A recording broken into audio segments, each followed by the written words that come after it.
So ಚಿತ್ರಾನ್ನ ಹೇಗೆ ಮಾಡೋದು ಅಂತ ನೋಡೋಣ ಬನ್ನಿ. ಸೊ ಮೊದಲನೇದಾಗಿ ಒಂದು ಆನಿಯನ್ನು ದೊಡ್ಡ ಸೈಜ್ ಮತ್ತು 4-5 chillies and half lemon curry leaves. So ತುಂಬ ವೆರೈಟೀಸ್ ಆಫ್ ಚಿತ್ರಾನ್ನ ಮಾಡ್ಬೋದು. ಸೊ ನಾನು ಮಾಡ್ತಿರೋದು ಇವತ್ತು ಬ್ಯಾಚುಲರ್ಸ್ಗೆ ಮತ್ತು ತುಂಬ ಜಾಬ್ ಮಾಡೋರಿಗೆ ತುಂಬ ಬೇಗ 5-10 ಮಿನಿಟ್ಸಲ್ಲಿ ರೆಡಿ ಆಗುವಂಥ ಚಿತ್ರಾನ್ನ ರೆಸಿಪಿ. ಸೊ ಮೊದಲನೇದಾಗಿ ಗ್ಯಾಸ್ ಸ್ಟವ್ ಮೇಲೆ ಒಂದು ಬಾಣಲಿ ಇಟ್ಟು ಅದರಲ್ಲಿ ಎಣ್ಣೆ ಹಾಕಬೇಕು, ಒಂದು 4-5 ಸ್ಪೂನ್.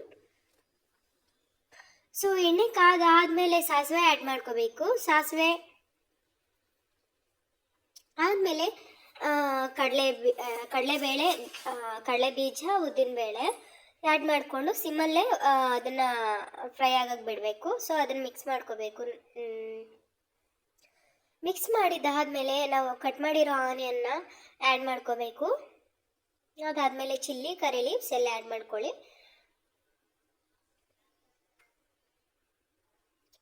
ಸೊ ಆ್ಯಡ್ ಮಾಡಿದ್ದಾದಮೇಲೆ ಮಿಕ್ಸ್ ಮಾಡ್ಕೊಳ್ಳಿ.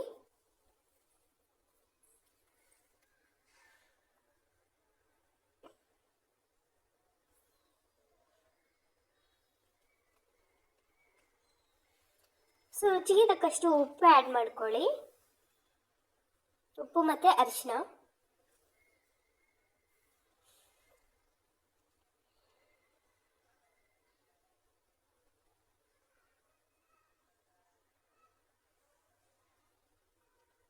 ಆ್ಯಡ್ ಮಾಡಿದಾದ್ಮೇಲೆ ಚೆನ್ನಾಗಿ ಮಿಕ್ಸ್ ಮಾಡಿ ಒಂದು 2 ಮಿನಿಟ್ಸ್ ಬಿಡಬೇಕು ಸಿಮ್ಮಲ್ಲೇ.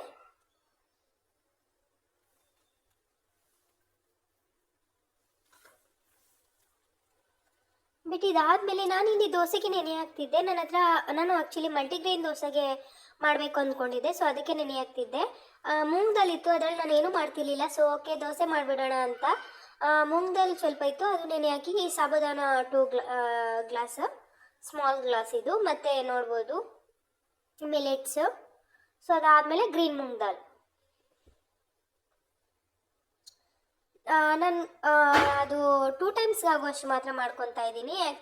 ಯಾವಾಗ ಬೇಕು ಅದು ಮಾಡ್ಕೋಬೋದು, ಅದರಿಂದ ತೊಂದರೆ ಏನಿಲ್ಲ. ಸೊ ಚಿತ್ರಾನ್ನ ರೆಡಿ ಆಯಿತು. ಸೊ ಲೆಮನ್ ಸ್ಕ್ವೀಸ್ ಮಾಡಿಬಿಟ್ಟು ಸೊ ವೈಟ್ ರೈಸ್ ಜೊತೆ ಮಿಕ್ಸ್ ಮಾಡೋದಷ್ಟೇ. ಮಿಕ್ಸ್ ಮಾಡಿದಾದಮೇಲೆ ಈ ಥರ ರುಚಿಯಾದ ಚಿತ್ರಾನ್ನ ರೆಡಿ ಆಗಿದೆ.